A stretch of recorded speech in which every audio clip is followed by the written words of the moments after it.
बोटाच्या एका स्पर्शाने संबंध जगातील घडामोडी पाहण्यासाठी राजमुद्रा न्यूज लाईव्ह हे ॲप इन्स्टॉल करा व चॅनलला सबस्क्राइब करायला विसरू नका। छोटे मगर महत्वपूर्ण कार्यक्रम में मंच पर उपस्थित मेरे साथी सांसद श्रीमान प्रतापराव पाटिल जी, जिनके नेतृत्व में ये बल देश की आंतरिक सुरक्षा संभालने के लिए सदैव तैयार रहता है, ऐसे DG CRPF Shri Kuldeep Singh ji, additional DG CRPF Shri Zulfikar Hasan ji, Shrimati Rashmi Shukla ji और उपस्थित सभी जवान भाइयों और बहनों, मेरे लिए बहुत हर्ष का विषय है कि आज हमने एक लक्ष्य तय किया था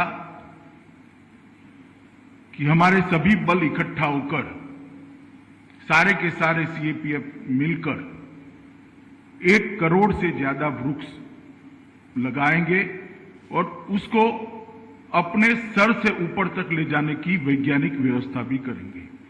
आज मेरे लिए बहुत हर्ष का विषय है कि मेरे ही हाथों से पीपल का एक वृक्ष यहां पर लगाया गया है और हमारा 1 करोड़ का लक्ष्य हम पूर्ण कर रहे हैं। 1 करोड़ वृक्ष देश भर में लगभग 170 से ज्यादा जिलों में हमारे सीएपीएफ ने लगाने का काम किया है। और ये और महत्वपूर्ण है कि आज हमारे प्रधानमंत्री श्री नरेंद्र मोदी जी का जन्मदिन है, उसी दिन हम ये लक्ष्य को पूरा करें। और ये वृक्ष ऐसी जगह पे लगाया जा रहा है, ये मराठावाड़ा का हिस्सा है, नांदेड़, जहां गुरु गोविंद सिंह जी की स्मृति में आज भी हजूर साहब बना हुआ है। और आज जो हिस्से में हम खड़े हैं उसको आजादी का दिन भी आज का ही है, 17 सितंबर का है। आज ही के दिन हैदराबाद के निजाम के जुल्मी शासन से ये पूरा क्षेत्र यहां से लेकर बीदर होकर तेलंगाना का पूरा क्षेत्र आजाद हुआ था। हमारे पहले गृह मंत्री लौह पुरुष भारत रत्न सरदार पटेल ने बड़ी दृढ़ता के साथ, वीरता के साथ और रणनीतिक कुशलता के साथ इनकी नापाक इरादों को नाकामयाब करते हुए ये पूरे हिस्से को अखंड भारत का हिस्सा बनाने में आज ही के दिन वो प्रख्यात पोलो ऑपरेशन, पुलिस एक्शन, इसके जरिए सफलता प्राप्त करी थी। तो आज हम सब के लिए बहुत महत्वपूर्ण दिन है, यहां के रहने वालों के लिए और महत्वपूर्ण दिन है, क्योंकि हम तो 15 अगस्त 1947 को आजाद हो गए थे, मगर एक क्षेत्र इसके 13 महीने के बाद आजाद हुआ। एक मानो में एक क्षेत्र का आजादी का दिन आज ही है।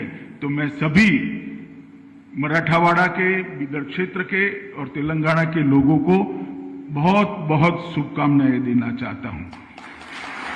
आज इस अवसर पर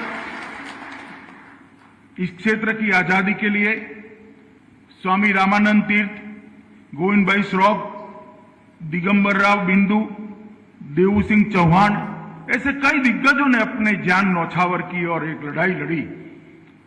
एक तरफ निजाम की क्रूर फौजें थी, रजाकार थे, ये सब के सामने लड़ाई लड़कर आज ये हिस्सा भारत के साथ जुड़ा हुआ है। इसके लिए वो सभी हुतात्माओं का बलिदान, सर्वोच्च बलिदान देश कभी नहीं भुला सकता। मैं आज उनको भी बड़े मन से हमारे देश की सभी सीएपीएफ के जवान की ओर से बहुत बहुत मनपूर्वक श्रद्धांजलि देता हूं कि आपके त्याग और बलिदान के कारण ही ये हिस्सा देश के साथ जुड़ा है। मित्रों, आज मोदी जी का जन्मदिन है और आज ही हमने 1 करोड़ का वृक्ष, 1 करोड़वा वृक्ष यहां पर बोया है। मोदी जी आजादी के बाद देश में ऐसे पहले मुख्यमंत्री थे और दुनिया में भी उस वक्त बहुत कम लोगों ने क्लाइमेट चेंज की ओर ध्यान दिया होगा। जलवायु परिवर्तन पर ध्यान देने की बहुत कम लोगों को रोड बनाते थे, बिल्डिंग बनाते थे, पीने के पानी की व्यवस्थाएं करते थे, शिक्षा के लिए संरचनाएं भी होती थी, विकास सभी क्षेत्रों में होता था। मगर मोदी जी जब गुजरात के मुख्यमंत्री थे तब उन्होंने सर्वप्रथम क्लाइमेट चेंज डिपार्टमेंट को सरकार के अंदर प्रस्तापित करने का काम किया और ये पूरे भारत में सबसे पहला कदम था कि जलवायु परिवर्तन पर शासन चिंता करे और जलवायु परिवर्तन को बचाने के लिए, संभालने के लिए एक संस्थागत व्यवस्था, इंस्टीट्यूशनलाइज मैनेजमेंट शासन की ओर से कैसे हो सकता है, इसकी शुरुआत मोदी जी ने करी थी। आज उन्हीं के जन्मदिन के दिन हम 1 करोड़वां वृक्ष यहां पर लगा रहे हैं और मुझे भरोसा है कि सीआरपीएफ के जवान ये जो वृक्ष इस बार सीआरपीएफ ने लगाए हैं उसकी एडवांस में नर्सरी भी बनाई गई है, मृत्यु दर को ध्यान में रखकर वृक्षों के, और उसको फिर से लगाने की व्यवस्था भी की है। जवानों के साथ वृक्षों को जोड़ने का वैज्ञानिक व्यवस्था भी किया गया है। तो ये सारे पौधे बहुत जल्द ही पृथ्वी के पर्यावरण की सेवा में लगेंगे, इसका मुझे विश्वास है। मित्रों, अंधाधुंध विकास, इसके कारण दुनिया के पर्यावरण को बहुत सारा नुकसान हुआ है। ग्लोबल वार्मिंग और क्लाइमेट चेंज ऐसे 2 खतरे बने हैं जिसको कोई भी देश के लिए दुश्मन की जरूरत ही नहीं। अभी अभी हम देख रहे हैं अतिवृष्टि, अकाल, भूस्खलन, ढेर सारे मामले ये जो अब दिखाई देने पड़े हैं, इसका मूल कारण क्लाइमेट चेंज है, जलवायु परिवर्तन है। पृथ्वी का तापमान बढ़ता ही जा रहा है, इसका मूल कारण है कि अंधाधुंध विकास और कार्बन उत्सर्जन के कारण ओजोन का जो स्तर है पृथ्वी और सूर्य के बीच में, वो स्तर धीरे धीरे धीरे धीरे पतला हो जाता है। ओजोन का स्तर ही सूर्य की प्रचंड गर्मी से पृथ्वी को जीने लायक बताए, मगर ये जो कार्बन उत्सर्जन का प्रमाण, उसका प्रतिशत हमने बढ़ा लिया, वो कार्बन ऊपर जाते जाते जाते ओजोन के साथ मिलता है और ओजोन के स्तर को क्षीण करता है, पतला करता है, कहीं छेद भी कर देता है। अगर ये प्रक्रिया को हमने नहीं रोकी तो एक दिन ऐसा आएगा कि पृथ्वी पर तापमान इतना बढ़ जाएगा कि मानव जीवन को बहुत परिश्रम पड़ेगा अपने आप को टिकाने के लिए। जैसा डीजी सीआरपीएफ ने कहा, प्रकृति का संतुलन जब भी बिगड़ता है तब विकृतियां आनी शुरू होती हैं और वो विकृतियों को बचाने का एकमात्र रास्ता है प्रकृति के संतुलन को बनाए रखना। प्रकृति का, कुदरती संपत्तियों का दोहन करना चाहिए, शोषण नहीं करना चाहिए। विकास की गति के साथ साथ ग्लोबल वार्मिंग और जलवायु परिवर्तन, ये दोनों की चिंता को व्यवस्था के अंदर ही इनबिल्ट करना पड़ेगा और उसका एकमात्र रास्ता, सरल रास्ता, प्राथमिक दृष्टि से दिखाई पड़ने वाला रास्ता है कार्बन के उत्सर्जन को कम करना और जो उत्सर्जित हुआ कार्बन है उसकी व्यवस्थापन करना। व्यवस्थापन कैसे करेंगे? एक ही रास्ता है कि वृक्षों की संख्या बढ़ानी पड़ेगी, तभी जाकर ऑक्सीजन मिलती रहेगी और ओजोन के पड़ तक ये कार्बन नहीं पहुंचेगा। और इसीलिए 2 साल से हमने कार्यक्रम लिए हैं। गत साल भी हमने बहुत बड़ा वृक्षारोपण अभियान लिया था, लगभग 1 करोड़ 30 लाख वृक्षों को लगाने का कार्यक्रम लिया था और 1 करोड़ 47 लाख वृक्ष सीएपीएफ के जवानों ने लगाए थे और आज 1 करोड़ वृक्ष लगाने का काम समाप्त हो चुका है। और मैं देश भर में फैले हुए सीआरपीएफ और सीएपीएफ के सभी जवानों को मैं कहना चाहता हूं कि आप अपने आप को एक वृक्ष के साथ जोड़िए। मैं मेरा अनुभव बताता हूं। अगर एक बार अपने आप को एक वृक्ष के साथ जोड़ लोगे तो लगाव हो जाएगा, और वो लगाव आपको आत्मसंतुष्टि के लिए बहुत काम आएगा, आपका तनाव भी कम करेगा और आपको एक रचनात्मक दृष्टिकोण जीवन जीने के लिए भी देगा। क्योंकि सर्जन ही परमात्मा की सबसे बड़ी कृपा है, सबसे बड़ी कला है।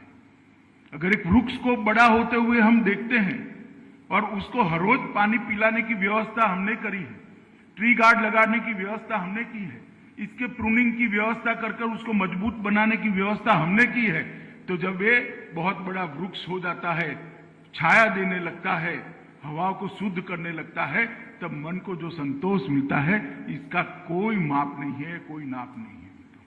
इसलिए मैं सभी जवानों को कहता हूं कि वृक्ष के साथ अपने आप को जुड़िए। लगाना तो सरकार का कार्यक्रम है, उसको जिंदा रखना, उसको बड़ा करना, एक पौधे को वृक्ष में परिवर्तित करना वो सरकार का कार्यक्रम हो नहीं सकता, सीआरपीएफ के जवान का कार्यक्रम होना चाहिए, तभी जाकर हमारा जो लक्ष्य है वो लक्ष्य पूरा हो सकता है। धार्मिक दृष्टि से कई सारे पुराणों के अंदर, चाहे वराह पुराण हो, चाहे उपनिषद हो, चाहे वेद हो, उसने वृक्ष के महत्व को समझाया है।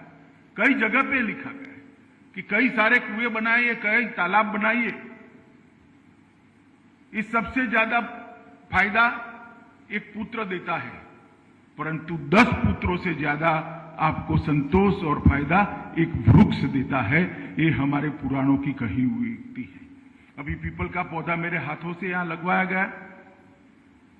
भगवत गीता में श्री कृष्ण ने कहा है कि वृक्षों में मैं पीपल हूं।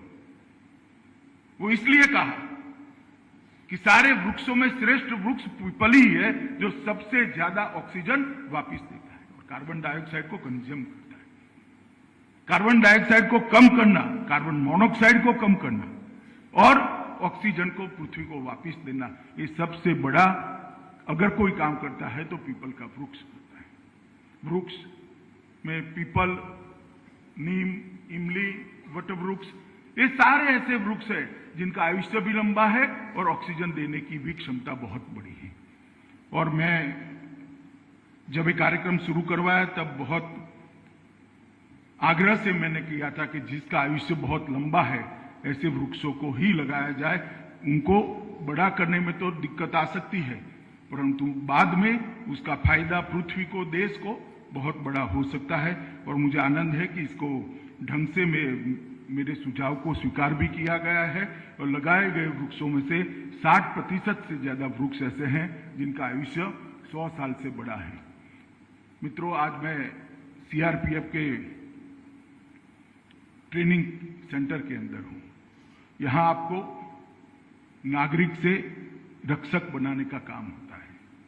यहां हमको आम जन से देशभक्त सशस्त्र सेनानी बनाने का काम यहां होता है। और यहीं से आप एक शिस्त के अंदर, एक डिसिप्लिन के अंदर अपने जीवन को एक नए प्रकार के खाके के अंदर ढालने की शुरुआत करते हैं।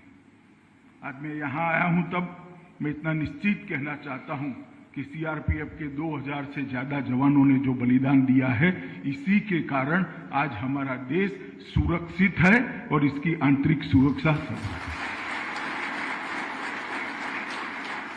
जब बहुत सारी व्यवस्थाएं नहीं थी तब 1959 हो, भारत चीन सीमा पर सटा हुआ हॉट स्प्रिंग का हो या सरदार चौकी हो भूज के अंदर, हर जगह पे सबसे पहला दुश्मन को चैलेंज करने का काम किया तो सीआरपीएफ ने काम किया। और जब देश आगे बढ़ता गया, हमारी आजादी के बाद हमारी यात्रा आगे बढ़ती गई, परिवर्तन भी आता गया। सीआरपीएफ के काम में शुरू से आज तक देखो तो आमूलचूर परिवर्तन आया है, मगर मैं जब एनालिसिस करता हूं तो हमेशा पाता हूं कि हर परिवर्तन को सीआरपीएफ ने बहुत सहज तरीके से आत्मसात कर अपने आप को नए खाते में ढाला है। पहले देश की सीमाओं की सुरक्षा, आंतरिक सुरक्षा की जिम्मेदारी थी, फिर आंतरिक सुरक्षा की जिम्मेदारी आई, फिर दंगे रोकने की जिम्मेदारी आई, फिर वामपंथी उग्रवादियों के सामने लड़ने की जिम्मेदारी आई, चाहे नॉर्थ ईस्ट के थिएटर में काम करने की जिम्मेदारी आई, कश्मीर में काम करने की जिम्मेदारी आई। सीआरपीएफ के जवानों ने हर रिक्वायरमेंट के खाके में अपने आप को ढालकर हर रिक्वायरमेंट, हर अपेक्षा जो आपसे रखी गई उसको बखूबी निभाने का काम किया है और हर मोर्चे पर सीआरपीएफ की यश पताका को आपने गौरव के साथ आसमान तक ऊंचा लगाने का काम किया है। और जो सीआरपीएफ के इतिहास को ध्यान से जाने नहीं है, पहचाने नहीं है, इनको मेरा ये वाक्य थोड़ा अतिशयोक्ति लग सकता है, परंतु मैं सभी लोगों के सामने वाक्य इसलिए जरूर बोलना चाहता हूं कि मैं इसको वास्तविकता मानता हूं कि सीआरपीएफ के बगैर देश की आंतरिक सुरक्षा की कल्पना हो ही नहीं सकती है, बच ही नहीं। और यहां पर लगभग 800 जवानों की ट्रेनिंग की व्यवस्था है और यहीं पर सीआरपीएफ के जवान ट्रेन होकर देश की सेवा में लगते हैं। मित्रों, मैं आज आप लोगों के बीच में बड़ी लंबी बात करने नहीं आया हूं, परंतु इतना जरूर कहता हूं, मुझे और पूरे देश को आप लोगों के त्याग, बलिदान और समर्पण पर गर्व है और आप जो देश की आंतरिक सुरक्षा को मजबूत करने में आपका योगदान दे रहे हो, देश में जो विकास हो रहा है, देश $5 ट्रिलियन की इकोनॉमी बनने की दिशा में आगे बढ़ रहा है, वो आपके समर्पण और आपके बलिदान के अलावे संभव नहीं है। इसलिए आप लोगों के त्याग, तपस्या और बलिदान को साधुवाद देते हुए मैं अपनी बात को समाप्त करता हूं, मगर फिर से एक आग्रह करता हूं कि सीआरपीएफ का हर जवान अपने आप को एक वृक्ष के साथ जोड़े और प्रकृति की सेवा करने का काम, देश की सुरक्षा के काम के जितने ही बखूबी आप लोग निभाए, ऐसी शुभकामनाएं देकर आप सभी को नमस्कार कर मेरी बात को समाप्त करता हूं। वंदे मातरम।